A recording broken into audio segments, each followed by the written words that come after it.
Hi friends, எல்லாருக்கும் வணக்கம். இன்றைக்கி வீக்லி ஒன்ஸ் க்ளீனிங் vlog தான் பார்க்க போகிறோம்.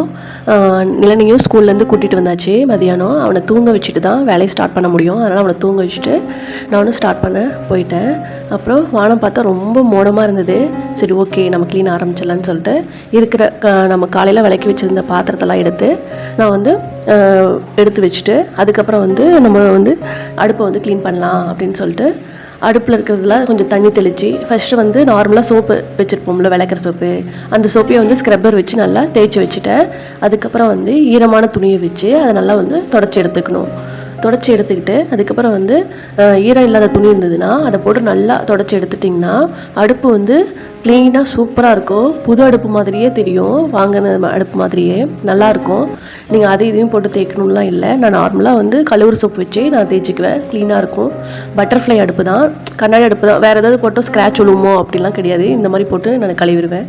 அப்புறம் இல்லாத பொருளை எடுத்து கொட்டி வைக்கிறது அதெல்லாம் அந்த மாதிரி பண்ணிகிட்டு இருந்தேன். சர்க்கரை இல்லை, அதனால் சர்க்கரையெல்லாம் எடுத்து கொட்டி வச்சுட்டு அதை எடுத்து அந்த சைடு அடுக்கி வச்சுட்டு அங்கே என்னென்னலாம் கொஞ்சம் அடுக்காமல் இருக்குதோ அதெல்லாம் எடுத்து மறுபடியும் அந்தந்த இடத்துல நீட்டாக அடுக்கி வச்சுட்டு அப்புறம் மறுபடியும் கொஞ்சோண்டு பாத்திரம் இருந்தது, அதெல்லாம் மறுபடியும் கழுவி வச்சுட்டு அப்புறம் எண்ணெய் பாட்டில் அந்த இடத்தையும் கழுவி வச்சிடலாம். அதுவும் கொஞ்சம் எண்ணெய் பிசுப்பாக இருக்கும் அப்படின்னு சொல்லிட்டு அதை எடுத்து நீட் பண்ணி கழுவி வச்சுட்டு அதில் எண்ணெய் பாட்டில் மீதி இருக்குல்ல அதை எடுத்து டம்ளரில் ஊற்றி வச்சுட்டு தேவையில்லாத எண்ணெய் பாட்டிலாம் எடுத்து போட்டுடலாம் அப்படின்னு சொல்லிட்டு வேண்டதை மட்டும் எடுத்து அதை கழுவி வச்சுட்டு நீட் பண்ணி வச்சாச்சு.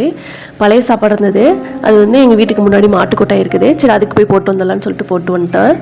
அதுக்கப்புறம் சரி நம்ம ஃபில்ட்ரு இதை நீட் பண்ணி தொடச்சி வச்சிடலாம் அப்படின்னு சொல்லிட்டு எப்படி அடுப்பை தொடச்சினோ அதே மாதிரி இதையும் தொடச்சி துணி போட்டு நான் தொடச்சி நீட்டாக எடுத்து வச்சிட்டேன். நீட்டாக இருந்தது.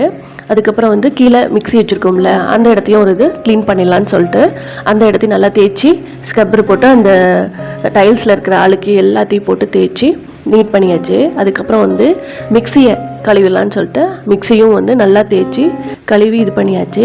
அந்த ஓட்டையிலலாம் தண்ணி புகாதபடி நாம் தான் தேய்ச்சி இது பண்ணிக்கணும். சப்போஸ் தண்ணி போயிடுச்சுன்னா ஒவ்வொரு டைம் மக்கர் பண்ணும், பார்த்து நம்ம தேய்ச்சி கழுவி எடுத்து வச்சுக்கணும். கழுவுன உடனே நான் அதே மாதிரி ஈரமில்லாத துணி எடுத்து நல்லா நீட்டாக தொடச்சி எடுத்து வச்சுருவேன். அப்போ தான் அது நல்லா இதை ஒர்க் ஆகும்.